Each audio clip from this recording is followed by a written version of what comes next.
Un nom de troupe décalé, des comédiens débordants d'énergie. Au premier abord, une répétition des Célestarés a de quoi déboussoler le visiteur. En réalité, ces acteurs amateurs pratiquent le théâtre d'improvisation. Regroupés sous forme associative, l'aventure a commencé pour le noyau dur de la troupe il y a 3 ans sur les planches des Tanzmatten à Sélestat. Zip, je lance. Il y avait là-bas un atelier de découverte de l'improvisation. Comme le turnover n'était pas... Enfin, il n'y avait pas trop de renouvellement, on s'est décidé à sortir de ce cadre-là et de voler de nos propres ailes pour justement pouvoir un peu choisir ce qu'on voulait faire, surtout au niveau des spectacles, puisqu'on avait envie de s'essayer un peu plus à la scène. J'ai perdu la télécommande dans les toilettes. Oh, papa, il va gueuler. Le théâtre d'improvisation est une activité artistique qui demande à la fois concentration, imagination et vivacité d'esprit.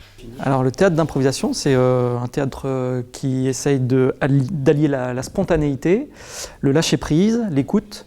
L'idée, c'est de construire une histoire avec son partenaire, tout simplement, en partant de ce qui vient sur le moment. Le plus gros avantage, c'est qu'on ne peut pas avoir de trou, puisqu'on n'a pas de texte. Voilà.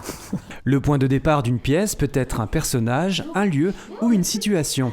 Les comédiens vont essayer de jouer avec ce qui vient sur le moment, les premières impressions, les premiers ressentis, les premières émotions, les premières choses qui sont posées sur scène.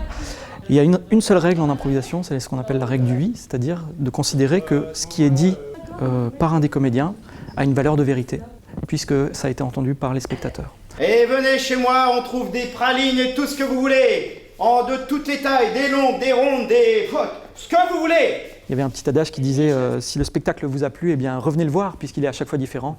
Et si le spectacle ne vous a pas plu, eh bien revenez le voir quand même puisqu'on vous dit qu'il est à chaque fois différent. Les Célestarés se déplacent dans toute l'Alsace centrale. Pour goûter à la scène, ils sont plutôt à la recherche de lieux à taille humaine, en dehors des grandes villes.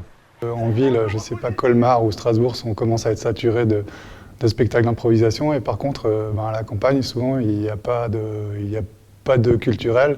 Alors, on ne veut pas forcément être hyper pointu côté culture. Par contre, c'est quelque chose d'assez abordable, justement pour des comités genre de parents d'élèves.